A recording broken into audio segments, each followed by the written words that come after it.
birthday, bro. But it could be.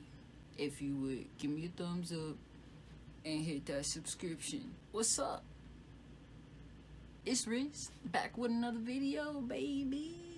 Yeah. Today, what I have for you guys is a mixing tutorial. I'm going to mix one of my beats that I made a couple days ago. My number one rule is that panning and leveling are like your best friends in mixing. So with any beat, you're always going to notice a difference just by adjusting the levels of a couple of instruments or panning a couple instruments to the left or right ear. Without further ado, I want to get into this tutorial, y'all. So let's go. Alright, so I'm going to play a little bit of it for you guys so you can catch a feel of the song. But I'm specifically going to be paying attention to the piano, so pay attention to that.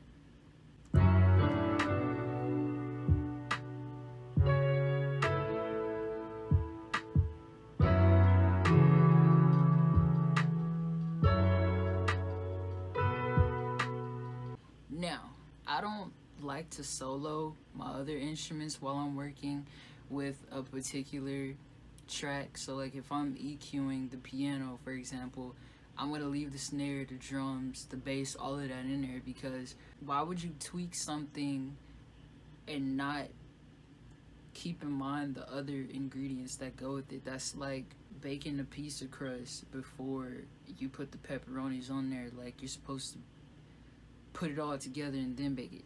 First thing we're going to do is level this piano. I don't have it leveled out right now. I don't have it panned or anything. So if you notice how present, that's the word I'm going to use. If you notice how like present it is and how loud it is, that's why. So we're going to go ahead and play this back and adjust the volume level for just right now. Then we're going to move on to the panning. But let's start with the volume.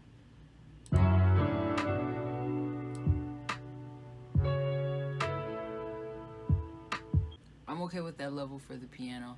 Let's go ahead and adjust the panning. If you're wondering why I'm not looking at the meter while I'm adjusting and leveling, it's because you don't necessarily need to. It's pretty beautiful, actually. Our bodies like naturally let us know when something's not feeling right or when something sounds weird to us. So really, guys, just trust your instincts. You don't really have to use meters if you don't want to, unless you're trying to like do some pretty technical like maybe like mastering or something. Don't just be like, hey, this needs to be -6 decibels. Like, no. Does it sound like it needs to be -6 decibels or lower or higher? Go based off that. So let's pan this piano.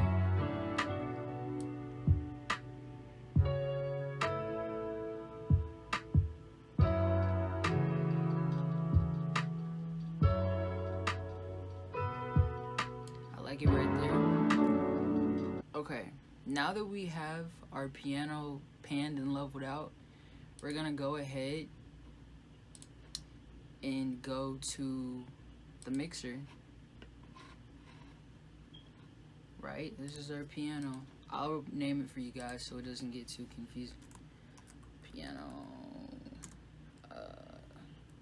I'm gonna just name it Piano V, so we know that this is the piano for the verse.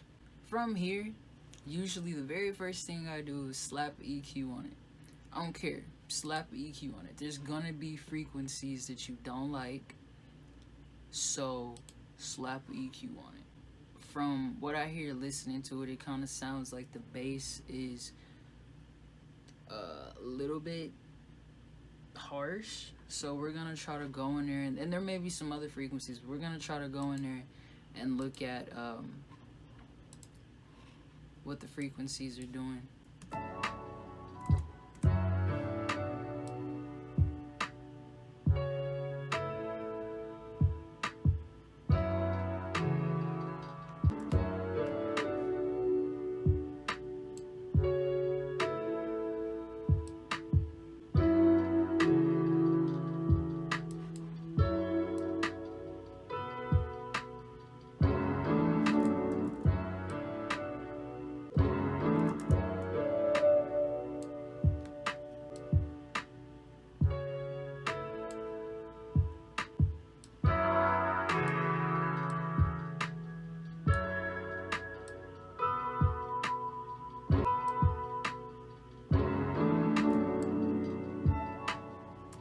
Basically what I did is a little sweep on the frequency spectrum.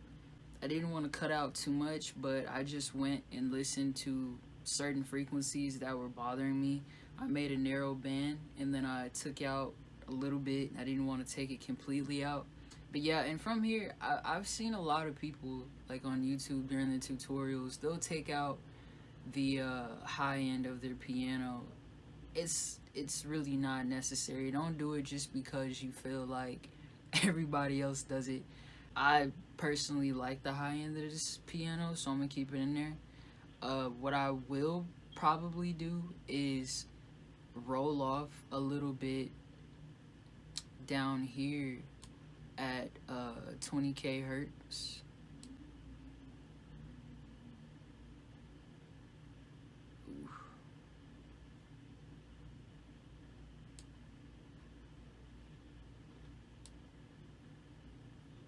Next thing that I typically do to my pianos, I don't touch any higher frequencies on the EQ. I don't boost on the EQ.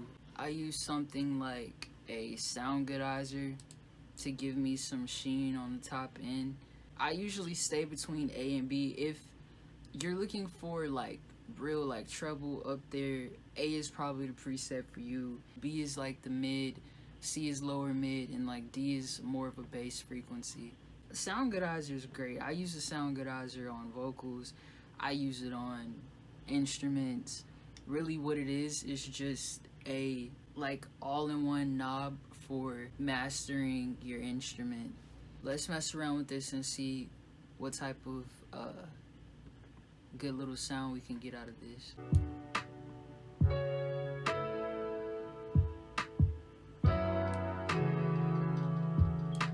Okay, so with the soundgoodizer, it's gonna increase your volume a little bit. So what you might want to do is go back in and actually take it down a little bit too, since it's increasing the volume of the instrument, just so that it's back to the original volume.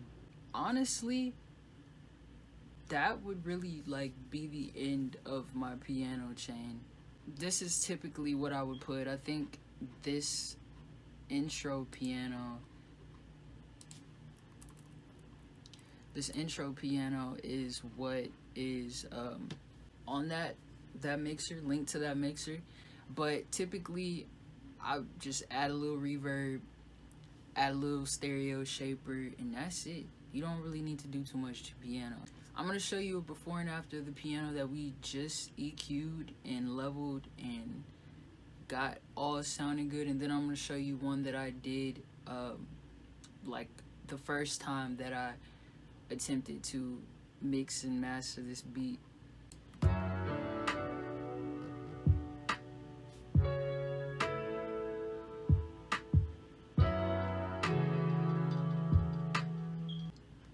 Okay, now this first one that I did is gonna be a little louder. It sounds a lot more fuller because there's reverb on it. There's a soundgoodizer. There's a stereo shaper and a parametric EQ. That you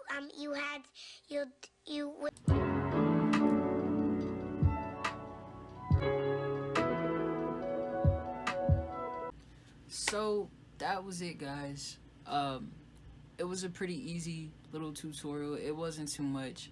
I want you guys to understand that you don't have to do a lot to your instruments to make them sound great. You know what I'm saying? You don't have to have no $1,000 plug-in, no $500 plug-in.